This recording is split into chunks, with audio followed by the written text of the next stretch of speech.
This is Delhi. Please stand by for our next broadcast. This is Akashwani. We now bring to you the recording of today's proceedings during the question hour in the Lok Sabha. अभी आप आज लोकसभा में प्रश्नकाल के दौरान हुई कार्यवाही की रिकॉर्डिंग सुनेंगे। माननीय सभासदों, माननीय अध्यक्ष जी,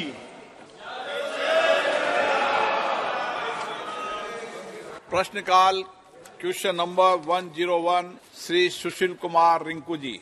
प्रश्न संख्या 101। क्या वित्त मंत्री यह बताने की कृपा करेंगे क्या सरकार ने इस बात का ध्यान दिया है कि देश की खुदरा महंगाई में तेजी से वृद्धि हो रही है? ख, यदि हाँ तो वर्तमान दर पर मुद्रास्फीति का ब्यौरा क्या है? ग, क्या सरकार ने मुद्रास्फीति में वृद्धि के कारणों का पता लगाने के लिए कोई अध्ययन कराया है? घ, यदि हाँ तो तत्संबंधी ब्यौरा क्या है? और अंगा, देश में मुद्रास्फीति के स्तर को कम करने के लिए सरकार द्वारा क्या कदम उठाए गए हैं या उठाए जा रहे हैं? माननीय मंत्री जी। श्री पंकज चौधरी, वित्त राज्य मंत्री। सुश्री मिमी चक्रवर्ती। Sir, I cannot see the minister, sir, here, but still I have a question to ask. I'll be talking here about some numbers, and I would like the respected government to clarify me if I'm wrong. Whether it's the fact that the retail inflation in the country measured by the consumer price, like the CPI, 2019 it was 3.73%, 2020 6.62%, 2021 5.13%, 2022 6.70%, and 2023 6.52%. And the average of 6.1% from 12 to 23, with food inflation by 6.62% and all-time highest projection of 9.09% in November 2023. So I'd like to ask the government to reduce the inflation rate below 4% for an overall stability, therefore. So I would just like the clarification on this. Thank you, sir. माननीय अध्यक्ष जी, माननीय सदस्य ने जो विषय उठाया है, मुद्रास्फीति जून 2023 में धीरे धीरे गिरावट आई है। 20-21 में जहां मुद्रास्फीति दर 6.2 था, वहीं 21-22 में 5.5 हो गई और 22-23 में खाद्य पदार्थों की कीमतों में मौसमी वृद्धि के कारण मुद्रास्फीति की दर 6.7% हो गई थी। लेकिन सरकार द्वारा किए गए उपायों और सब्जियों के मूल्य में सुधार और एलपीजी मूल्यों में हाल में ही की गई कमी के कारण 23-24 में मुद्रास्फीति पुनः 5.4 हो गई। अगर अक्टूबर 2023 की मुख्य मुद्रास्फीति जो कि 4.4 +-2 की परसिमिबल सीमा के भीतर थी, जो कि पिछले 43 महीनों में सबसे निचले स्तर पर थी। श्री आर.के. सिंह पटेल। अध्यक्ष जी, मैं माननीय प्रधानमंत्री जी को और उनकी पूरी टीम को, सरकार को बधाई देना चाहता हूं कि किसानों की आमदनी बढ़ा करके और दोगुना करने का उपाय आपने किया है और ये पीओ गठित करके किसानों को आत्मनिर्भर बनाने के लिए एक बहुत बड़ा एक सहयोग देने का काम किया है। मैं माननीय मंत्री जी से जानना चाहता हूं कि अभी तक लगभग 10,000 ये पीओ गठित हुए हैं और वो गांव के जो किसान हमारे नौजवान हैं, जो हमारी खेती कभी उत्तम हुआ करती थी, उत्तम खेती मध्यम बान निकित चाकरी भीख निदान, एक कहावत थी माननीय अध्यक्ष जी। तो आज हमारे किसान का बेटा खेत खलिहान में काम करने के लिए वो तैयार नहीं था। माननीय प्रधानमंत्री जी के इन योजनाओं से वो लाभ लेकर के आज खेत खलिहान में फिर से काम करने के लिए तैयार हो रहा है। तो माननीय मैं आपके माध्यम से माननीय मंत्री जी से जानना चाहता हूं, ये पीओ आपने अभी तक 10,000 गठित किए हैं, तो क्या इन पीओ को न्याय पंचायतवार हर न्याय पंचायत में किसानों के पीओ बना करके और उन बेरोजगार नौजवान किसानों को जो बाहर पलायन करते हैं उनको पलायन रोकने के लिए कोई इस तरह की कार्य योजना न्याय पंचायतवार बना करके क्या उसको करने का कोई विचार है? माननीय मंत्री से जानना चाहता हूं। माननीय अध्यक्ष जी, प्रश्न इससे संबंधित नहीं। तो मैं भी समझ रहा था। Question number 102 Sumedhanand Saraswati ji. प्रश्न संख्या 102। क्या वित्त मंत्री यह बताने की कृपा करेंगे कि सरकार द्वारा छोटे किसानों के लिए ऋण सुविधाओं की पहुंच को सुगम बनाने के लिए लागू किए गए उपायों का ब्यौरा क्या है? और ख, व्यक्तियों विशेषकर असंगठित क्षेत्र में कार्यरत व्यक्तियों को सामाजिक सुरक्षा प्रदान करने के लिए शुरू की गई पहलों का सोनीपत संसदीय निर्वाचन क्षेत्र सहित राज्यवर जिलावर ब्यौरा क्या है? माननीय मंत्री जी। श्री भगवत किशन कराड़, वित्त राज्य मंत्री। अध्यक्ष महोदय, answer is laid on the table of this. माननीय सदस्य। धन्यवाद अध्यक्ष जी। मैं माननीय वित्त मंत्री जी से जानना चाहूंगा कि चालू वित्तीय वर्ष में पिछले 3 वर्षों में समायोजित निवल बैंक ऋण ANBC का वर्षवार कृषि क्षेत्र को क्या लक्ष्य रखा गया था तथा उसकी तुलना में कितना प्रतिशत ऋण छोटे और सीमांत किसानों को दिया गया, यानी लक्ष्य की तुलना में वास्तविकता में कितने प्रतिशत किसानों को ऋण दिया गया? माननीय अध्यक्ष महोदय, आपके माध्यम से मैं सभागृह का बताना चाहता हूं, माननीय प्रधानमंत्री मोदी जी के नेतृत्व में भारत देश की इकोनॉमी 5वें नंबर पे आई है और इसमें अगर कोई काम हुआ होगा तो एग्रीकल्चर सेक्टर और MSME है। माननीय सदस्य जी ने जो क्वेश्चन पूछा है उसके बारे में बताना चाहता हूं कि टोटल इस बजट में ये साल के बजट में 20 लाख करोड़ एग्रीकल्चर फंड रखा गया था और जिसका अभी तक 72% उनका वितरण हो चुका है। उसके साथ मैं बताना चाहता हूं कि अगर 3 साल का अगर हिसाब 2021-22 में 16,50,000 करोड़ था, 2020-21 में 15 लाख करोड़ था और इसका अगर एक्सपेंसेस अगर हम देखें तो 2020-21 में 105% हो चुका है, 113% 2021-22 में हो चुका है और 2022-23 में 116% एक्सपेंसेस हो चुका है। और मैं बताना चाहता हूं कि जिसमें जो नंबर ऑफ अकाउंट अगर हम देखें तो मार्जिनल फार्मर्स और स्मॉल फार्मर्स को 60% लोन मिलता है और पर्टिकुलरली जो 41% जो स्मॉल और मार्जिनल को मिलता है और नंबर ऑफ अकाउंट अगर देखें तो 60% इंक्रीज हो चुकी है एज कंपेयर टू अर्लियर। और यही हम देखें तो इसमें 3 बैंक के माध्यम से लोन मिल सकता है, कमर्शियल बैंक्स, इसमें पब्लिक सेक्टर बैंक और प्राइवेट सेक्टर बैंक आती है, कोऑपरेटिव बैंक्स और रीजनल रूरल बैंक के माध्यम से लोन मिल सकता है।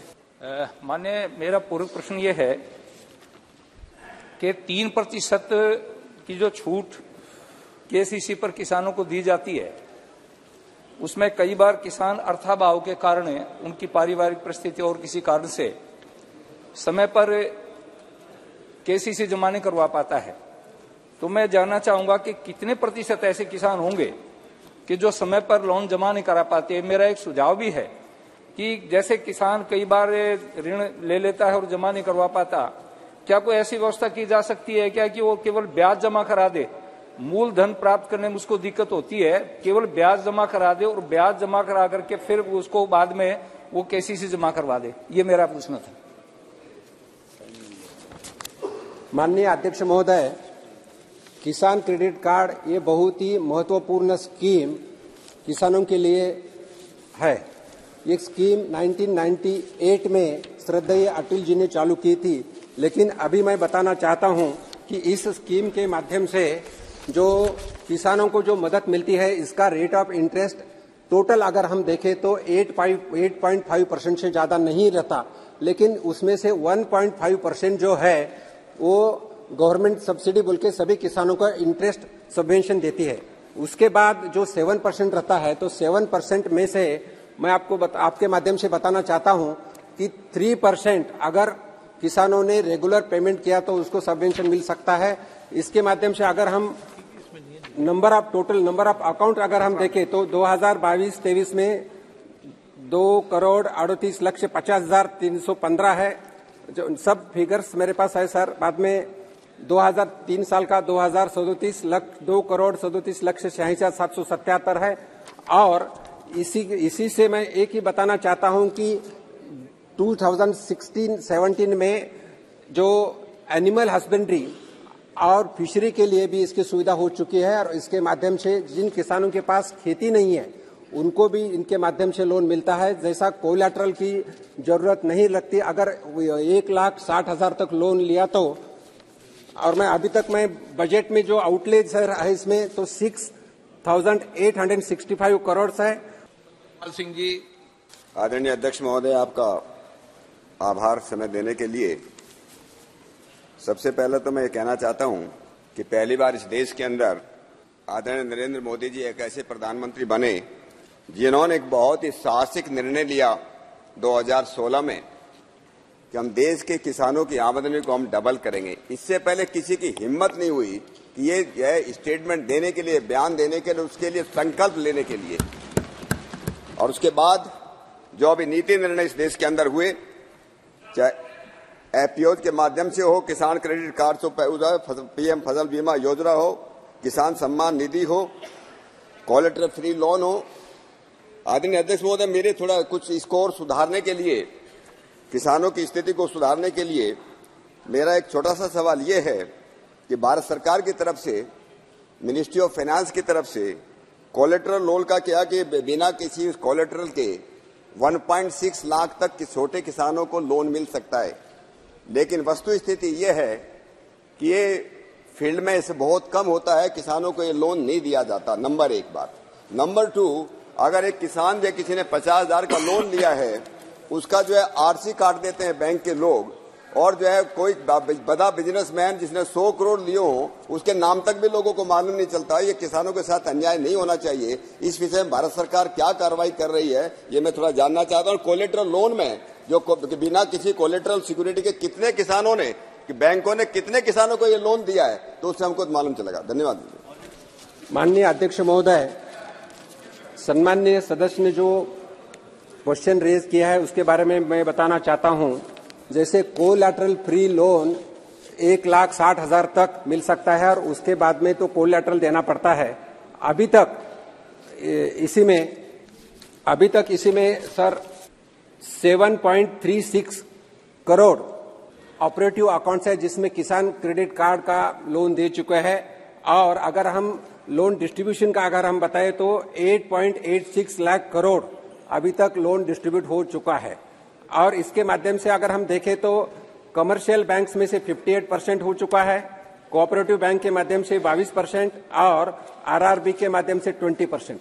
तो हर बैंक रूरल रीजन में किसानों को लोन देती है। और Shri Balak Sori ji. Thank you, Speaker, sir. Sir, all agriculture schemes, programs, and even PM Kisan all favor only the agriculture land owners and not tenant farmers. This is the truth. And it is because of the definition of farmer is too narrow. Sir, because of the narrow definition of farmer, only 60 to 65% of PM Kisan budget has been utilized even after 8 months of this financial year. Secondly, beneficiaries are only 8 crore farmers against the original estimation of 14.4 crores farmers in 2019 as per government data. And majority of these who left out are tenant farmers. It is clearly understood. So I would like to know from the Honorable Minister whether government will consider extending PM Kisan benefit to the tenant farmers by stretching the budget a little if it is required, so that tenant farmers will get benefit. Once tenant farmers will get benefit from PM Kisan, automatically bankers will also come forward to give the loans to the tenant farmers. माननीय मंत्री जी। माननीय अध्यक्ष महोदय, किसान के loan के लिए अलग अलग जो स्कीम्स है उसमें जो किसान क्रेडिट कार्ड एक लोन है, अगर कुछ इंफ्रास्ट्रक्चर्स है, कुछ इंस्ट्रूमेंट लेना है किसानों के लिए तो उसको भी टर्म लोन मिल सकता है। और जो किसान क्रेडिट कार्ड में सिर्फ 1,60,000 तक कोलैटरल की जरूरत नहीं है, उसके बाद अगर कोई भी लोन लेना है तो कोलैटरल की जरूरत है। और जो उसके माध्यम से तो किसानों को सिर्फ इसमें सबवेंशन ऑफ द इंटरेस्ट जो दिया जाता है 1.5% और रीपेमेंट के बाद जो 3% जो मैं पहले बोल चुका हूं। और इसके बाद आगे और कोई स्कीम नहीं है जो किसान के लिए लोन फ्री या इसमें मिले। Shri B Mehtab ji. Sir, a very important question was asked by my predecessor about tenant farmers. The answer did not come. My question is relating to mechanization of farming. Is the government collating any information regarding mechanization of farming, especially small farmers? Honourable members raised a question about essential agricultural practice, mechanization and so on, which is not so much monitored by us in the finance ministry. It is a question which I would think pertains to agriculture. Question number 103 Shri Chandra Prakash Chaudhary. प्रश्न संख्या 103। क्या शिक्षा मंत्री यह बताने की कृपा करेंगे कि क झारखंड में शिक्षा से संबंधित चलाई जा रही परियोजनाओं का जिलावार ब्यौरा क्या है? ख विगत 4 वर्षों और वर्तमान वर्ष के दौरान झारखंड में इन परियोजनाओं के लिए आवंटित जारी की गई निधियों का ब्यौरा क्या है? ग उक्त अवधि के दौरान झारखंड में उच्च शिक्षा संबंधी परियोजनाओं पर जिलावार कुल कितनी धनराशि खर्च की गई है? और घ झारखंड में शिक्षा से संबंधित ऐसी परियोजनाओं के लिए प्रभावी कार्यान्वयन के लिए सरकार द्वारा क्या कदम उठाए जा रहे हैं? माननीय मंत्री जी। डॉक्टर सुभाष सरकार, शिक्षा राज्य मंत्री। उत्तर सभा पटल पर रख दिया गया है। माननीय सदस्य, आपके माध्यम से यशस्वी प्रधानमंत्री श्री नरेंद्र मोदी जी का आभार व्यक्त करता हूँ, धन्यवाद देता हूँ कि हाल ही में ही झारखंड के धरती आबा भगवान बिरसा मुंडा के जन्मस्थली में जाने वाले पहले प्रधानमंत्री बने और झारखंड के लोगों को कई योजनाओं की सौगात दी, जिसमें IIM रांची का स्थायी परिसर, IIM धनबाद का नया छात्रावास शामिल है और लगभग 7,000 करोड़ की योजनाओं की स्वीकृति दी। इसके लिए मैं पूरी झारखंड की जनता के माध्यम से आप हृदय से आभार व्यक्त करता हूं और उन साथ साथ अध्यक्ष महोदय, मैं आपके माध्यम से माननीय शिक्षा मंत्री से यह कहना चाहता हूं कि शिक्षा के क्षेत्र में हमारा लोकसभा क्षेत्र गिरिडीह काफ़ी पिछड़ा हुआ है और प्रधानमंत्री उच्चतर शिक्षा अभियान रूसा योजना के तहत मॉडल डिग्री कॉलेज या उच्च तकनीकी संस्था खोलने पर विचार किए जाए और डुमरी, रामगढ़, पेटरवार, टुंडी, पीरटाड़ और गोला में नए केंद्रीय विद्यालय खोलने की योजना में गति लाई जाए। माननीय मंत्री जी।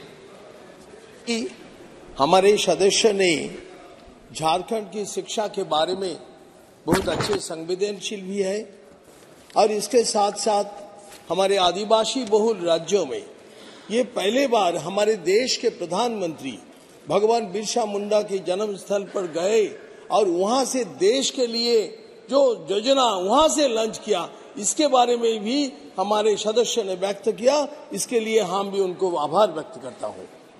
उन्होंने जो राष्ट्रीय उच्चतर शिक्षा अभियान के जो केंद्र आयोजित योजना है, इसके अंदर भी झारखंड में हम लोग पैसा भी देते हैं। और उनका जो प्रश्न है गिरिडीह, वो गिरिडीह में जो झारखंड कॉलेज गिरिडीह है, उसमें इंफ्रास्ट्रक्चर के लिए हम लोग 1.20 करोड़ ग्रांट भी दिया है।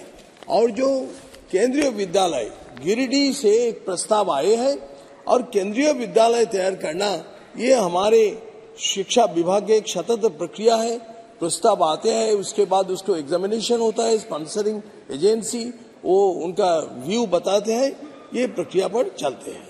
माननीय अध्यक्ष महोदय, मैं माननीय मंत्री जी से यही कहूंगा कि चूंकि गिरिडीह लोकसभा सबसे पिछड़ा हुआ क्षेत्र है और शिक्षा के क्षेत्र में कमी है, इसलिए प्रयास किया जाए, उसको प्राथमिकता दिया जाए और साथ साथ झारखंड राज्य में उच्च शिक्षा के क्षेत्र में छात्रों की पंजीकरण क्या स्थिति है, विशेषकर ST/SC और OBC वर्ग के छात्रों की। माननीय अध्यक्ष जी, झारखंड में जो शिक्षा के एनरोलमेंट के प्रगति बहुत अच्छे हुआ, ये मैंने बता के हमारे देश को, जनता को सदन के माध्यम से मैं बता के मैं प्रसन्न होता हूँ। ये 2014-15 से 2021-22 तक हमारे एनरोलमेंट 53.8% बढ़ गया और इसमें और भी खुश होंगे सारे देश, जो फीमेल एनरोलमेंट वो भी 59% पर गया। और एससी एनरोलमेंट के बारे में हम सोचेंगे तो एससी एनरोलमेंट भी जो 2014-15 से 2021-22 में 69.5% पर गया। ओके। और फीमेल में भी वो 70 तो राज्य का विषय ना enrolment. Kalyan Banerjee ji. Sir, during last 5 or 7 years, there were no central government university, central government college, even Kendriya Vidyalaya has been opened in West Bengal. My question is whether the central government is having any planning to open any central government university, central government colleges, Kendriya Vidyalaya, Central Vidyalaya in West Bengal, especially in the district of Bankura and Srirampur parliamentary constituency. माननीय अध्यक्ष जी, माननीय सदस्य ने एक बहुत अच्छे प्रश्न पूछा, तो इसके लिए मैं कहता हूं बांकुरा जैसे पिछले जिला है, इसके लिए हमने ब्रांच कैंपस, ये एक यूनिवर्सिटी को ब्रांच कैंपस खुलने के लिए जगह मांगा है बहुत दिनों से, लेकिन नहीं हुआ। मैं चाहते हैं राज्य सरकार और उनका इच्छा प्रकाश करे, सेंट्रल यूनिवर्सिटी खुलना ये एक सतत प्रक्रिया है, तो राज्य सरकार से मांग आना चाहिए, मॉडल डिग्री कॉलेज को मांग आना चाहिए। जैसे पीएम उषा जो पहले रूषा था, अभी वो पीएम उषा हो गया, तो इसी में बंगाल सरकार कोई मेमोरेंडम ऑफ अंडरस्टैंडिंग सही करने के लिए कोई अधिकारी को नहीं भेजा, मंत्री भी नहीं आया। ये बताने में मेरा बहुत दुख होता है। निशिकांत दुबे जी। धन्यवाद अध्यक्ष महोदय। मेरे यहाँ केंद्र सरकार ने अभी तक जो उसके इंस्टीट्यूशन चल रहे हैं, जो उत्तर है सर मंत्री महोदय का कि 4000 करोड़ रुपया दे दिया, जिसके कारण कि जो आईएसएम धनबाद है या आईआईएम रांची है वो ठीक चल रहा है। लेकिन जो 95 इंस्टीट्यूट जिसका की लिस्ट दिया है माननीय मंत्री महोदय ने, जिसमें 15 मेरे ही लोकसभा में है, उसमें से पैसा हम दे रहे हैं लेकिन राज्य सरकार के कारण कोई भी चालू नहीं है। जैसे प्रोफेशनल कॉलेज के लिए 25 करोड़ रुपया मेरे ही गोड्डा में दिया है। इंजीनियरिंग कॉलेज बिल्डिंग बनकर तैयार है, पिछले 2 साल से उसकी पढ़ाई चालू नहीं हुई है। फूड क्राफ्ट इंस्टीट्यूट मेरे यहाँ देवघर में 3 साल से बिल्डिंग तैयार है, उसमें पढ़ाई चालू नहीं है। मेरा आपके माध्यम से मंत्री महोदय से ये पूछना है कि यदि राज्य सरकार को हम बिल्डिंग दे देते हैं, लेकिन राज्य सरकार अपनी अकर्मण्यता के कारण यदि उस इंस्टीट्यूशन को चालू नहीं कर पाती है, तो हमारे यहाँ जो हायर एजुकेशन में महिलाओं के और पुरुषों के GER ग्रॉस एनरोलमेंट रेशियो में जो कमी है, उसको खत्म करने के लिए क्या करें? माननीय सदस्य ने जो व्यक्त किया वो राज्य सरकार के जो स्थिति में बताते हैं आपको। अभी जो अनस्पेंड बैलेंस पड़े हैं वहां भी 40.88 करोड़, हम लोग 259.28 करोड़ हमने दे दिया उनको, तो इसके बाद भी अभी तक 40.88 करोड़ अनस्पेंड है। ये जो नहीं करते हैं इसके बारे में तो ये हमारे ऑब्जर्वेशन में है, और जो एनरोलमेंट के बारे में जो सारे प्रचेष्टा है हम उसके बारे में भी कर रहे हैं। संजय सेठ। मैं माननीय मंत्री जी से पूछना चाहता हूं कि झारखंड में स्कूली क्षेत्र में केंद्र सरकार द्वारा क्या क्या प्रमुख परियोजनाएं चलाई जा रही हैं तथा उनके लिए निर्गत धनराशि का विवरण प्रदान करें, तथा मेरे रांची लोकसभा में खिलारी जो कोयले का सबसे बड़ा उत्पादन का क्षेत्र है, वहां कोई केंद्रीय विद्यालय खोलने की योजना है क्या? माननीय अध्यक्ष जी, हमारे सदस्य ने बहुत अच्छे प्रश्न पूछा है। हमारे स्कूल शिक्षा क्षेत्र में झारखंड में समग्र शिक्षा पढ़ना लिखना अभियान, प्रधानमंत्री पोषण शक्ति निर्माण तथा उल्लास नव भारत साक्षरता कार्यक्रम हम लोग चलाए जा रहे हैं, और जिनके लिए भी वर्ष 2023-24 में सरकार द्वारा जारी किए गए धनराशि भी इस प्रकार मैं कहता हूं, समग्र शिक्षा में 266.86 करोड़ हमने दिया है। पीएम पोषण शक्ति निर्माण में भी 148.33 करोड़ हम लोग दिया है। और इसके साथ साथ केंद्रीय विद्यालय जो ये निर्माण करना, ये एक सतत प्रक्रिया है। प्रपोजल आते हैं, प्रपोजल एग्जामिनेशन भी होता है, स्पॉन्सरिंग एजेंसी भी, वो सारे उनका प्रस्ताव भी आते हैं। ये कंटिन्यूअस प्रोसेस है, इस पर हम काम करते हैं। Question number 104 Pushpendra Singh Chandel. प्रश्न संख्या 104। क्या संस्कृति मंत्री यह बताने की कृपा करेंगे कि क्या सरकार की उत्तर पूर्वी राज्यों के साथ साथ नेपाल, तिब्बत और चीन में पड़े आगम शास्त्रों और पांडुलिपियों के अनुवाद को संकलित करने और पुनः लिखने की कोई योजना है? यदि हाँ, तो तत्संबंधी ब्यौरा क्या है? क्या सरकार का भारतीय संस्कृति पर आगम शास्त्रों के प्रभाव का मूल्यांकन करने का विचार है? और यदि हाँ, तो तत्संबंधी ब्यौरा क्या है? माननीय मंत्री जी। श्री अर्जुन राम मेघवाल, संस्कृति राज्य मंत्री। उत्तर सभा पटल पर रखा गया। माननीय सदस्य। माननीय अध्यक्ष जी, मेरा प्रश्न का विस्तार से मुझे उत्तर जो मिला है, उससे मैं भारत सरकार की सभी दिशाओं में, सभी क्षेत्रों में जो भारत सरकार काम कर रही है, उसमें मुझे बड़ी अत्यंत प्रसन्नता है कि हमारी जितनी भी, हमारी संस्कृति से जुड़ी हुई जितनी भी चीजें, हमारे शास्त्र, हमारे ग्रंथ जो भी हैं, सब दिशाओं में काम हो रहा है। मुझे उत्तर में बताया गया कि स्वयंभू श्रुत संग्रह, अजीत महामंत्र, बातुल शुद्धाख्य, वैष्णव आगम तथा ईश्वर संहिता, शाक्त आगम तथा मंथान भैरव जैसे सभी खंड प्रकाशित किए गए हैं। मेरा माननीय मंत्री जी से एक प्रश्न है कि हमारा बुंदेलखंड क्षेत्र भारत का मध्य क्षेत्र है। वहां पर संत श्रोमणी गुरु गोरखनाथ जी की तपोभूमि है, जो महोबा नगर के समीप गोरखागिरी पर्वत पर है। मैं माननीय मंत्री जी से जानना चाहता हूं कि देश के उत्तर पूर्वी राज्यों के साथ साथ नेपाल, तिब्बत एवं चीन में पड़े आगम शास्त्रों और पांडुलिपियों के अनुवाद को संकलित करने के लिए क्या महोबा में विश्व स्तरीय आगम शास्त्र संस्कृति सम्मेलन का आयोजन किया जा सकता है?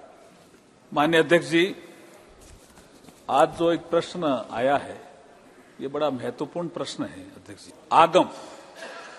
आगम का अर्थ ये होता है कि ये आता है कान में, फिर मुख से प्रचारित होता है, उसको हम आगम कहते हैं, कम डाउन। तो आगम प्राचीन भारतीय ज्ञान परंपरा के हमारे वाहक रहे हैं, जो प्रारंभ में ओरल ट्रेडिशन के रूप में परिचित रहे, फिर ये विभिन्न पांडुलिपियों में संग्रहित हुए। अब हम इनके संरक्षण और संवर्धन के लिए संस्कृति मंत्रालय के अंतर्गत इंदिरा गांधी राष्ट्रीय कला केंद्र, जिसको हम IGNCA कहते हैं, के तहत कला मूल शास्त्र सीरीज के माध्यम से प्रकाशन का कार्य कर रहे हैं। ये प्रधानमंत्री मोदी जी ने जो पंच प्रण की बात की है लाल किले के प्राचीर से, उसमें से एक प्रण ये है कि हम विरासत पर गर्व करें। ये 2014 के बाद विरासत पे गर्व करने का भाव देश में बहुत तेजी से बढ़ा है, और उसी प्रक्रिया में ये जो आज प्रश्न आया है, तो हम आज इस महान सदन में आगम की चर्चा कर रहे हैं। ऐसा माना जाता है कि शैव आगम 28 है, शाक्य आगम 64 है और वैष्णव आगम 108 है। महोबा में जो संस्कृति सम्मेलन का आयोजन का विषय माने सांसद ने पूरक प्रश्न के रूप में उठाया है, हम इसका सकारात्मक रूप से कहते हैं कि इस पे हम करने का विचार कर सकते हैं। बहुत बहुत धन्यवाद। माननीय सदस्य सप्लीमेंट्री। धन्यवाद माननीय मंत्री जी। भारत सरकार जिस प्रकार से हर क्षेत्र में आपने बड़े विस्तार से उत्तर दिया, निश्चित देश के सभी धर्मावलंबियों को इस बात की प्रसन्नता और गर्व है कि हमारी सरकार देश के 140 करोड़ लोगों की भावनाओं के हिसाब से काम कर रही है। जब से धारा 370 जम्मू कश्मीर में समाप्त हुई है, उसके बाद से जितने हमारे शिव उपासक लोग हैं, उन सभी लोगों का जो शिव भक्त जो पहले जम्मू कश्मीर जाने में संकोच करते थे, उनकी उम्मीद बढ़ी है। जैसे श्रीनगर में शंकराचार्य जी का मंदिर है, तो मैं माननीय मंत्री जी से जानना चाहता हूं, क्या कश्मीर में शैव दर्शन के प्रसार के लिए श्रीनगर में एक राष्ट्रीय स्तर का संस्थान का निर्माण किया जा सकता है? अध्यक्ष जी, जैसे मैंने पहले कहा कि हमारे जो संस्कृति मंत्रालय में जो काम हो रहा है, जैसे आगमों में ज्ञान, क्रिया, योग, चर्या, इन कार्यों का वर्णन मिलता है। और जैसे मैंने कहा कि ये आगम जो है आता है कान में, पहले कान में कोई कहता है, जैसे टीचर ने किसी स्टूडेंट को कहा कान में, फिर ये मुख से प्रसारित हुआ, इसको हम आगम कहते हैं। और IGNCA जम्मू में जो सेंटर है वो सेव आगम से संबंधित ही है। तो जो माननीय सदस्य ने प्रश्न किया है उसमें हम पहले से ही काम कर रहे हैं। Thank you. Shri Kartik Chidambaram. Since the government is taking great pride in preserving our heritage, I would like to know through you from the minister what they are doing to bring about the findings of the Keeladi excavation, which is in Shivaganga district, Tamil Nadu, and whether what time frame of that civilization was, and whether it predates Agama Sastra or whether it was at the same time as Agama Sastra, and what is the steps the government is taking to preserve and to propagate the findings of the Keeladi excavation. माननीय अध्यक्ष जी, ये जो प्रश्न है मूल प्रश्न से इतना संबंधित नहीं है, फिर भी मैंने जैसे कहा कि IGNCA का जो मैंडेट है to document, preserve, conserve and disseminate the Indian arts and culture, ये मूल जो हमारा जो IGNCA का जो मूल है इसका ही मैंडेट है। लेकिन इन्होंने ASI से संबंधित प्रश्न किया है, इसलिए मैं कहता हूं कि ये प्रश्न इससे रिलेटेड नहीं है। Thank you. Question number 105 Shri Ramesh विदुड़ी जी। प्रश्न संख्या 105। क्या जनजातीय कार्य मंत्री यह बताने की कृपा करेंगे कि का देश भर के जनजातीय क्षेत्रों में मूलभूत सुविधाओं की व्यवस्था को बढ़ाने के लिए सरकार द्वारा नवीनतम पहल क्या है, और क्या इन योजनाओं की सफलता को मापने और सुधार के क्षेत्रों की पहचान करने के लिए इनकी निगरानी और मूल्यांकन किया जा रहा है। माननीय मंत्री जी। डॉक्टर भारती प्रवीण पवार, जनजातीय राज्य मंत्री। दिया है। माननीय सदस्य। माननीय अध्यक्ष जी, मैं आपके माध्यम से माननीय मंत्री जी से जानकारी चाहूंगा और उससे पहले हमारे देश के माननीय प्रधानमंत्री जी को इस बात के लिए धन्यवाद भी दूंगा। जनजातीय मामलों को लेकर जिस प्रकार से देश की राष्ट्रपति को चुना गया, उनको सम्मान दिया गया है, और अब छत्तीसगढ़ का मुख्यमंत्री बनाकर भी उस समाज को सम्मान देने का काम किया है और इस जनजातीय समाज के उत्थान के लिए काम कर रहे हैं। वरना 1971 में नारा हुआ था गरीबी हटाओ देश बचाओ, 52 साल पहले। परंतु मैं आना चाहता हूं कि क्या जनजातीय मंत्रालय उन लोगों की सुविधा के लिए बिजली, पानी, क्योंकि कुछ लोग समुदाय के रूप में इकट्ठे नहीं रहते, अलग अलग भी रहते हैं, जैसे उत्तरांचल में एक परिवार कहीं है तो वहीं पर बिजली पानी की व्यवस्था है, इस विषय पर सरकार उनकी चिंता कर रही है। दूसरा, उनकी उद्यमिता बढ़ाने के लिए भी सरकार ने नौजवानों को कुछ रोजगार की व्यवस्था, कौशल विकास केंद्र खोलने की भी कोई व्यवस्था की है, यह आपके माध्यम से जानकारी चाहता हूं सर। माननीय अध्यक्ष महोदय, मैं धन्यवाद देती हूं कि सदस्य ने बहुत ही अच्छा जनजाति के क्षेत्र में हुआ विकास और खास करके नौजवानों के लिए सरकार की नई पहल के बारे में सवाल किया है। पहली बात तो मैं कहूंगी कि जो PVTG ग्रुप से उनको ध्यान में रखते हुए जो हमारी पहल प्रधानमंत्री जनजाति आदिवासी न्याय महाअभियान की शुरुआत हुई है। मैं सदन के माध्यम से ये रखना चाहती हूँ बात कि देश के ये पहले ऐसे प्रधानमंत्री नरेंद्र मोदी जी हैं कि जिन्होंने पहली बार हमारे भगवान बिरसा मुंडा की जन्मस्थली पर, उनकी जन्मस्थली पर जनजाति गौरव दिवस पर वहां पे मत्था टेका है, और सिर्फ मत्था नहीं टेका तो उन्होंने एक विश्वास दिलाया कि हमारा जनजाति क्षेत्र का विकास और आगे बढ़े, और उसी दिन 24,000 करोड़ की भी बजट की, फाइनेंशियल बजट की भी वहां पे घोषणा हुई। वो सिर्फ घोषणा नहीं हुई, तो जिस तरीके से कहा कि क्या बिजली के माध्यम से कुछ काम हो रहा है क्या, तो मैं बताना चाहूंगी कि अलग अलग मिनिस्ट्री के माध्यम से जो 22,000 विलेज और 200 डिस्ट्रिक्ट में ये योजना चलेगी, तो उस माध्यम से चाहे वो आवास हो, चाहे वो कनेक्टिंग रोड का विषय हो, वाटर सप्लाई हो, मोबाइल मेडिकल यूनिट्स हो, अलग अलग मिनिस्ट्री से और खास करके न्यू सोलर पावर स्कीम के माध्यम से भी मदद मिलेगी और जोड़ने के लिए सरकार पूरी तरह कटिबद्ध है। और दूसरा सवाल था कि क्या बच्चों के लिए शिक्षा हो या नया एंटरप्रेन्योरशिप के लिए, तो प्री मैट्रिक स्कॉलरशिप और पोस्ट मैट्रिक स्कॉलरशिप भी दी जाती है, जिसके डिटेल्स सभा पटल पे रख दिए हैं। और हमारी प्रधानमंत्री जनजातीय विकास मिशन के माध्यम से जो कि ट्राइबल एंटरप्रेन्योरशिप को स्ट्रेंथन करे, उसमें 3 कंपोनेंट है। Mechanism of marketing of minor forest produce, और दूसरा कंपोनेंट है वनधान केंद्र का निर्माण करना, और तीसरा कंपोनेंट है उसको मार्केटिंग देना। तो इस माध्यम से ट्राइफेड ने आज तक वनधन के माध्यम से 41 करोड़ का बिजनेस दिया है, जो लाभ हमारी जनजाति क्षेत्र को हुआ है, और 170 करोड़ से ज्यादा बिजनेस ट्राइबल आर्टिसन के माध्यम को हुआ है। माननीय सदस्य। माननीय अध्यक्ष जी, मैं आपके माध्यम से ये और जानना चाहूंगा माननीय मंत्री जी से कि जो आदिवासी युवा हैं, उनकी सांस्कृतिक जो धरोहर है, शिक्षा के माध्यम से उनको उस प्रकार की शिक्षा देकर उनकी सांस्कृतिक प्रतिभाओं को बढ़ाने के लिए भी कोई योजना है, और इन योजनाओं पर शिक्षा के फर्क को पाटने के लिए कोई नोडल एजेंसी, कोई उनको जांच करने की एजेंसियां भी नियुक्त हैं,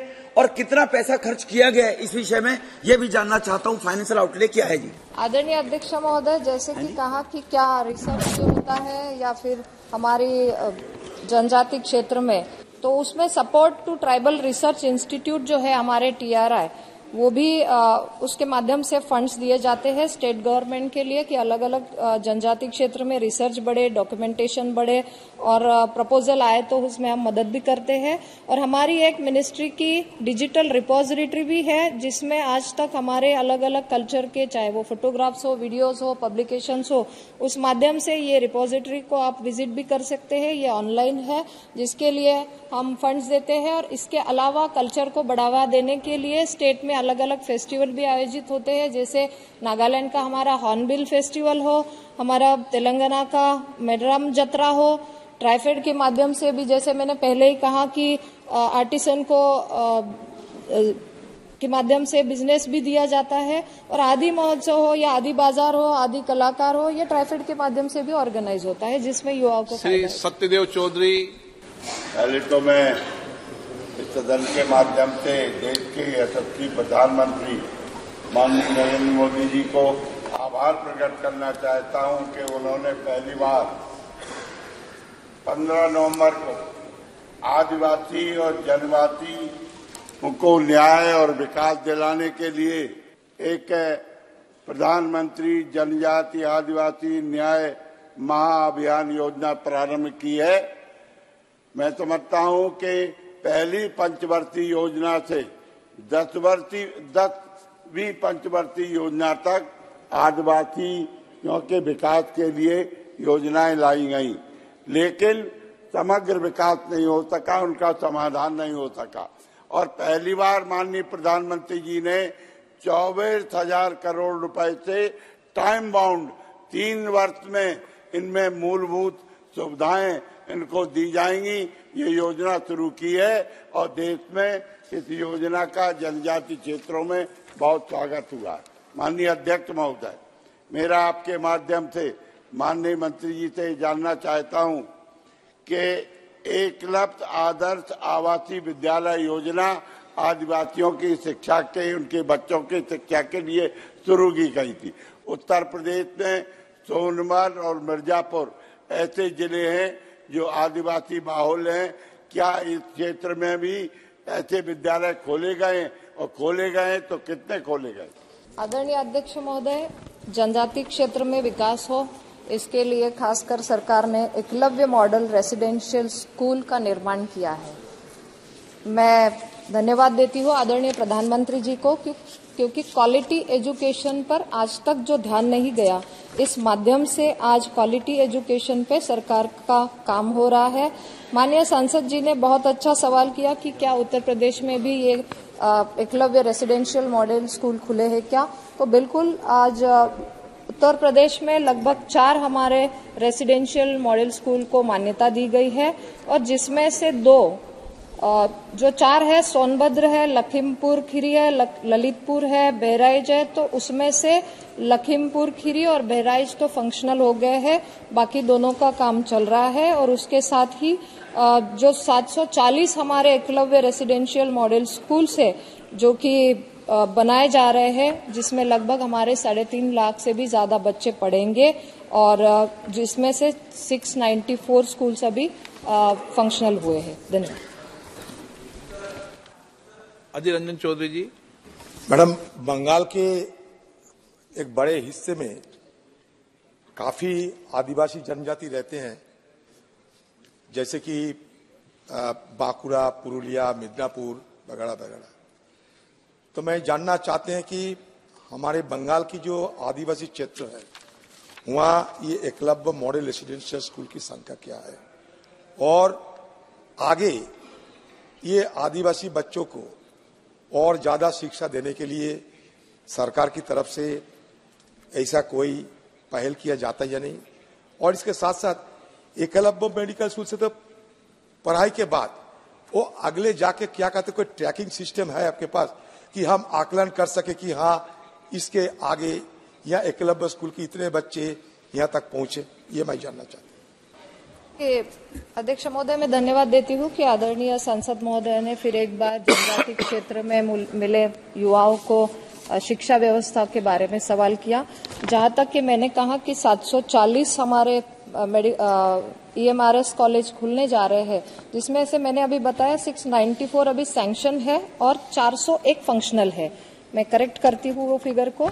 लेकिन जो आपने पश्चिम बंगाल के बारे में कहा तो वो नंबर मैं आपको जरूर दे देती हूँ।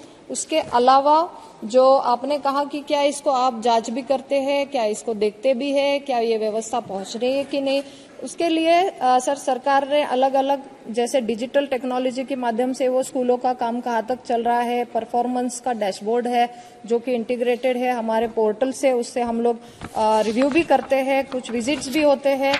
लेकिन आपके माध्यम से मैं ये भी बताना चाहती हूँ कि उसके बाद भी जैसे हमारे व्यवस्था है प्री मैट्रिक स्कॉलरशिप और पोस्ट मैट्रिक स्कॉलरशिप, तो पोस्ट मैट्रिक स्कॉलरशिप के माध्यम से हम फेलोशिप के लिए स्टूडेंट को स्कॉलरशिप के माध्यम से उनको फॉरेन तक भी पढ़ाई के लिए हम पहुंचाने की व्यवस्था करते हैं। तो मुझे लगता है कि पढ़ाई के लिए सरकार आगे आके मदद कर रही है और ये pre scholarship, pre matric scholarship और पोस्ट मैट्रिक स्कॉलरशिप का डिटेल्स भी सदन के पटल पर रखा है। श्री रितेश पांडे जी। बहुत बहुत धन्यवाद, बहुत बहुत धन्यवाद आदरणीय अध्यक्ष जी। मेरा माननीय मंत्री जी से एकलव्य स्कूल्स को लेकर के खासतौर से जहां पे ट्राइबल बच्चे पढ़ते हैं, एक सिंपल सा सवाल है कि फाइनेंशियल बजट के भाषण में भी ये कहा गया था कि 48,000 टीचरों का रिक्रूटमेंट होगा, जो 740 एकलव्य स्कूल बनने हैं जिसमें 3.5 लाख बच्चे पढ़ाए जाएंगे। इन 48,000 टीचरों का रिक्रूटमेंट में क्या प्रक्रिया चल रही है और कितने टीचर्स रिक्रूट हुए हैं ताकि हमारे ट्राइबल बच्चों को एक अच्छी शिक्षा मिल सके? माननीय मंत्री जी बताने का कार्य करें। धन्यवाद।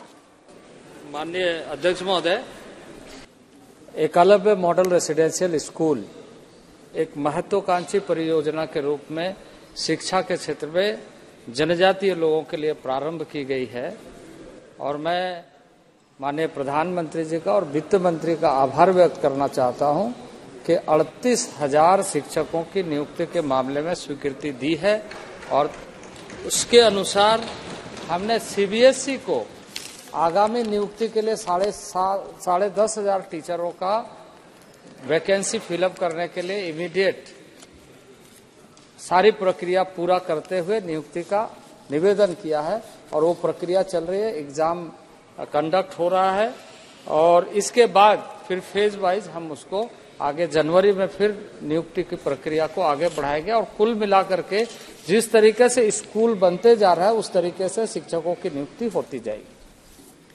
Question number 106 Shri PP Chaudhary ji. प्रश्न संख्या 106। क्या श्रम और रोजगार मंत्री यह बताने की कृपा करेंगे कि का राष्ट्रीय कैरियर सेवा NCS परियोजना के उद्देश्य क्या हैं? ख देश में रोजगार कार्यालयों और आदर्श कैरियर केंद्रों MCC की राज्य जिलावार संख्या कितनी है? ग देश में राजस्थान और उत्तर प्रदेश में राज्यवार और जिलावार कितने रोजगार कार्यालयों को मॉडल कैरियर केंद्रों MCC के रूप में स्तरोन्नत किया गया है? घ पाली, झांसी, देवरिया, प्रतापगढ़ रोजगार कार्यालयों की स्थिति और ब्यौरा क्या है? और इन निर्वाचन क्षेत्रों में NCS पोर्टल पर पंजीकृत लाभार्थियों, रोजगार पाने वाले इच्छुक व्यक्तियों, नियोक्ताओं की संख्या कितनी है? अंगा, क्या सरकार की और अधिक रोजगार कार्यालय MCC स्थापित करने की योजना है, और यदि हाँ तो तत्संबंधी ब्यौरा क्या है? और च NCS पोर्टल पर और अधिक नियोक्ताओं की पंजीकृत कराने के लिए सरकार द्वारा उठाए गए कदमों का ब्यौरा क्या है? माननीय मंत्री जी। श्री रामेश्वर तेली, श्रम एवं रोजगार राज्य मंत्री। पटल पर रख दिया गया। माननीय सदस्य। माननीय अध्यक्ष महोदय, रोजगार जो है पिछले 10 सालों में चाहे अनऑर्गेनाइज सेक्टर हो चाहे ऑर्गेनाइज सेक्टर हो, बहुत बढ़ोतरी हुई। और उसी क्रम में मैं माननीय प्रधानमंत्री जी को धन्यवाद अर्पित करना चाहूंगा कि प्रधानमंत्री विश्वकर्मा योजना जो 17 सितंबर 2023 को लॉन्च की गई, उसका इफेक्ट और इम्पैक्ट जो है, हमारे ऐसे 18 ट्रेड हैं, जैसे सुतार हैं, लोहार हैं, कुम्हार हैं, नाई हैं, इस तरह के 18 ट्रेड हैं। उन ट्रेड ये अनऑर्गेनाइज हैं, आज तक इनको कोई इंसेंटिव नहीं था। पहली बार देश आजाद होने के बाद में प्रधानमंत्री मोदी जी ने इन लोगों की तरफ भी देखा। ये बहुत बड़ा देश में एक अनऑर्गेनाइज सेक्टर में रोजगार देने का काम किया है, पहल की है। तो इसी क्रम में मैं माननीय मंत्री जी से ये पूछना चाहूंगा कि नेशनल कैरियर सर्विसेज पोर्टल जो है, एक ऑर्गेनाइज सेक्टर में भी रोजगार देने का बहुत बड़ा माध्यम है। तो इस नेशनल कैरियर सर्विसेज पोर्टल का किन किन पोर्टल के साथ एकीकरण हुआ है, और इसके साथ 2015 के बाद में नेशनल सर्विसेज कैरियर पोर्टल के माध्यम से रोजगार के क्षेत्र में क्या क्या कदम उठाए गए हैं। और मैं माननीय मंत्री जी से ये भी चाहूंगा कि पाली लोकसभा क्षेत्र में जो हमारे मॉडल कैरियर सेंटर जो है कई सेवाएं देता है, तो उस सेवा में पाली लोकसभा क्षेत्र में भी आप जो हैं इसमें रोजगार मेले लगाएं जिससे कि नौकरियां मिल सकें। तो ये मेरा सवाल माननीय मंत्री महोदय से है। बहुत बहुत धन्यवाद महोदय। हमारे पीपी चौधरी जी बहुत अनुभवी सांसद हैं और उन्होंने राष्ट्रीय कैरियर सेवा के बारे में करीब 6 प्रश्न किए थे, उसके विस्तार से हम लोगों ने उसके जवाब दिए हैं। उन्होंने जैसे कहा कि PM विश्वकर्मा योजना बहुत अच्छी योजना है और भारत के प्रधानमंत्री ने इस योजना के शुरुआत विश्वकर्मा पूजा के दिन ही शुरू किए थे, और हम चाहते हैं कि जो हमारी विश्वकर्मा है वो इस सुविधा को लाभ ले, यही हम आशा करते हैं। हमारी पीपी चौधरी जी ने कहा है कि रोजगार बढ़ाने के लिए किन किन पोर्टल के साथ हमने एकीकरण किए हैं। आप तो पाली वाला जवाब दे दो उनका, बस इतना पूछा उन्होंने, बाकी तो आ गया। जी मैंने पाली नहीं, पूरा राजस्थान के बारे में विस्तार से जवाब दे दिया गया है। मैंने पढ़ लिया पूरा। आप तो उन्होंने जो क्रॉस तो आपने लिखित में दे दिया ना, अब तो क्रॉस क्वेश्चन पाली के लिए पूछा उन्होंने। जी, लेकिन उसने कहा है कि हमारा जैसे NCS पोर्टल के रोजगार बढ़ाने के लिए क्या क्या कदम उठा रहे, किसके साथ MOU के है, उसके बारे में जानकारी देना चाहता हूं। NCS पोर्टल का ई श्रम उद्यम और स्किल इंडिया पोर्टल के साथ एकीकरण पूरा हो गया है। साथ ही NCS ने 28 राज्य केंद्र शासित प्रदेशों के पोर्टल के साथ भी एकीकरण कर दिया गया है, जिसमें नौकरी चाहने वाले को विवरण इस राज्य के साथ साझा होता है। इसके अलावा NCS ने विभिन्न कंपनियों जैसे TCS, ION, माइक्रोसॉफ्ट आदि के साथ भी समझौता MOU किए गए हैं, जिसकी नौकरी चाहने वाले को बहुत फायदा होगा। साथ ही NCS ने EPFO, ESI के साथ भी एकीकरण किया है, जिससे वहां पर पंजीकृत नियोक्ताओं को डाटा साझा होता है। साथ ही साथ चौधरी जी ने कहा कि रोजगार क्षेत्र में क्या क्या कदम उठाए गए हैं। अध्यक्ष महोदय, मैं आपको आपके माध्यम से सदन को बताना चाहता हूं कि हमारे देश में 2014 से लेकर अभी तक आदरणीय प्रधानमंत्री मोदी जी के नेतृत्व में युवाओं को रोजगार प्रदान करने के भरपूर प्रयास किया गया है। इसी क्रम में श्रम एवं रोजगार मंत्रालय ने एक डिजिटल प्लेटफॉर्म का माध्यम से नेशनल कैरियर सर्विस प्रोजेक्ट को लागू किया है।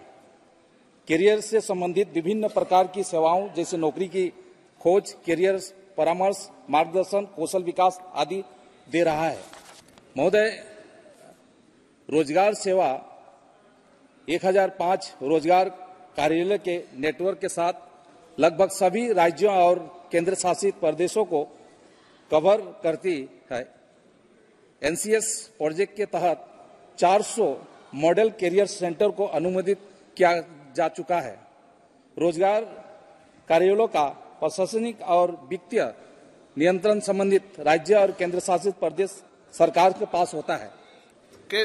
पीपी चौधरी जी, मैं विस्तार से उनको विस्तार से एक क्वेश्चन में इतना टाइम थोड़ी लगाते हैं आप, तो जो पूछो। सर माननीय मंत्री जी प्लीज, माननीय मंत्री जी बैठ जाए। पीपी चौधरी। मैं माननीय मंत्री जी को धन्यवाद दूंगा कि जो मैंने क्वेश्चन पूछे हैं उन्होंने बहुत ही विस्तार से जवाब दे दिया। मैं उन क्वेश्चन अनुराग शर्मा जी प्रश्न संख्या 106। नो प्रश्न संख्या नहीं बोला, आप तो क्रॉस क्वेश्चन। अच्छा सर, माननीय मंत्री जी का विस्तार से जवाब मिला था। मेरे वहाँ विशेष रूप से मुझे पहली बार बुंदेलखंड में अच्छा जवाब दे दिया मंत्री जी ने, धन्यवाद। सर एक क्वेश्चन बस उसमें रह गया था।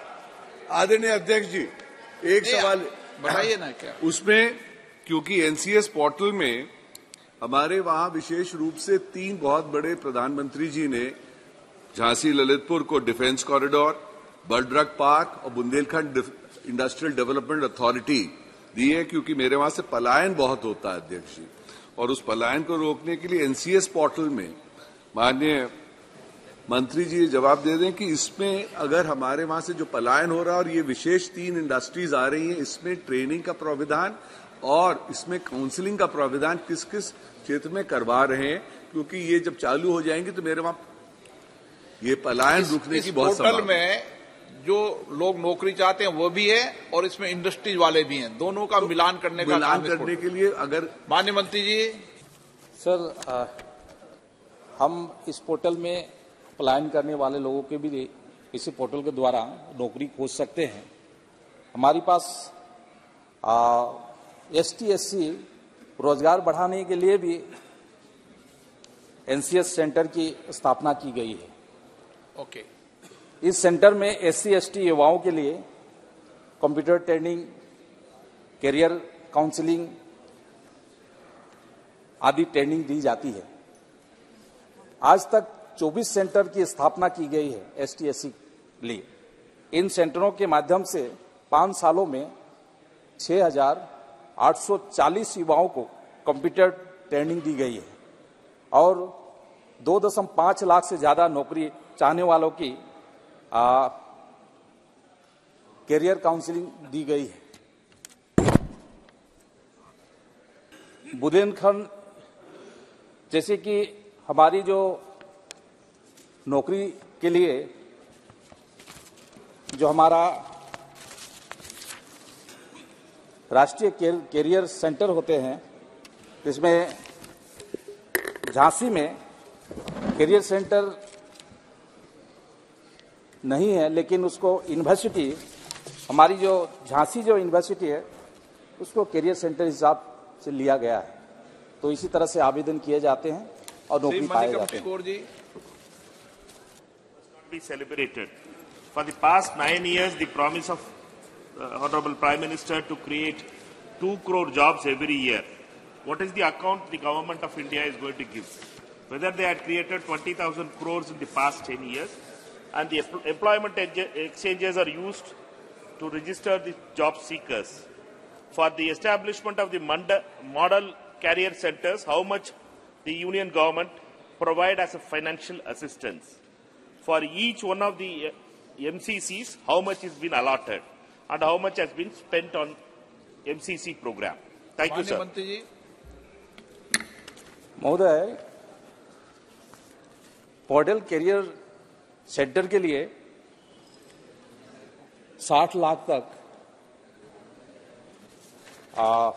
राशि दी जाती है और अभी तक पूरा भारत में करीब 400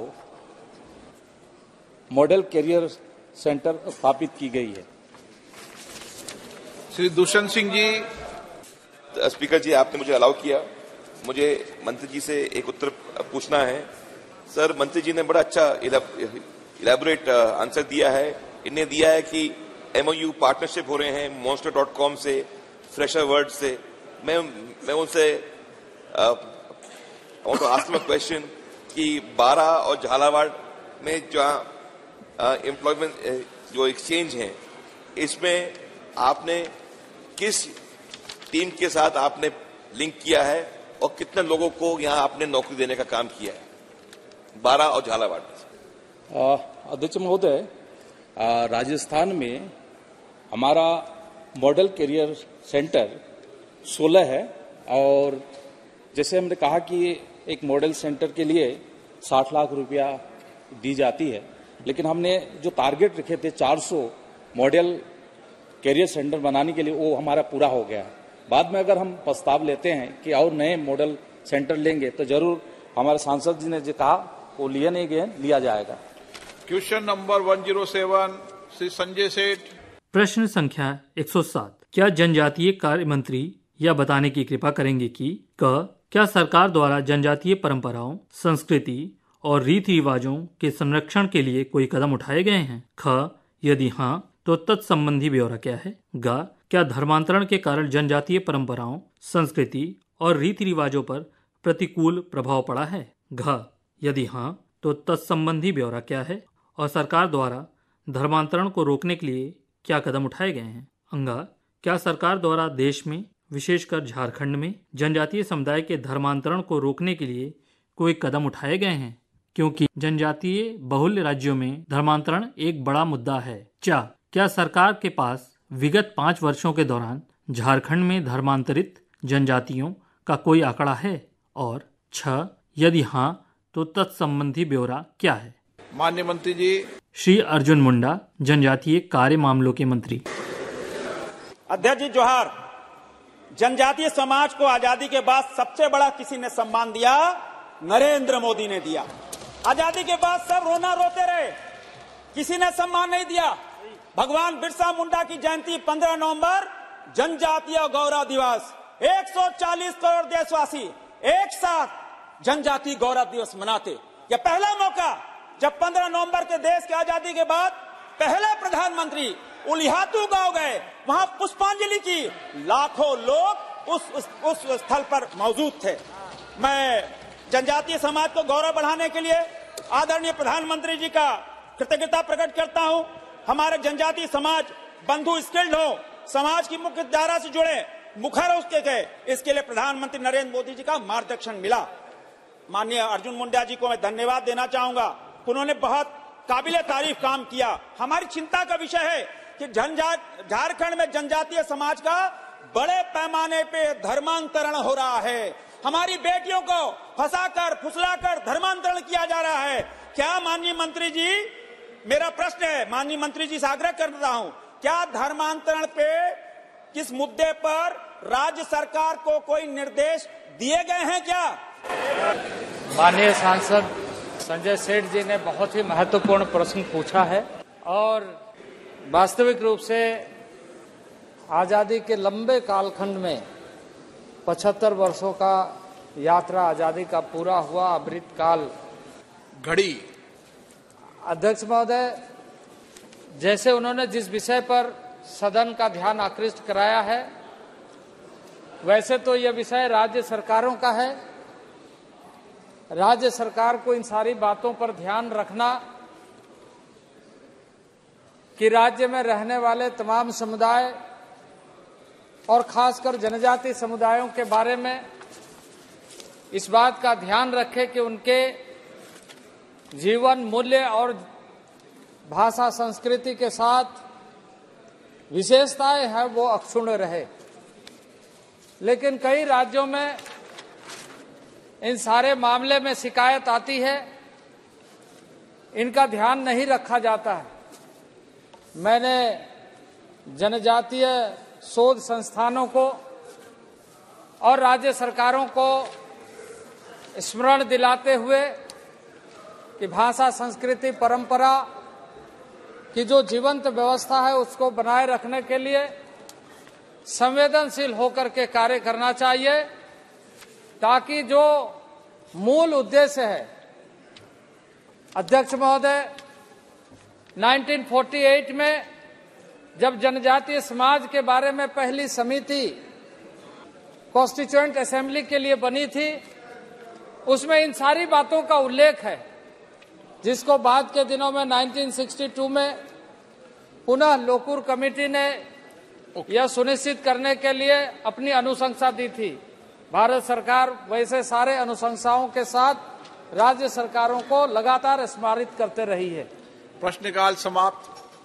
अभी आप आज लोकसभा में प्रश्नकाल के दौरान हुई कार्रवाई की रिकॉर्डिंग सुन रहे थे। You were listening to the recordings of today's proceedings during the question hour in the Lok Sabha. This broadcast came to you from Delhi station of Akashvani.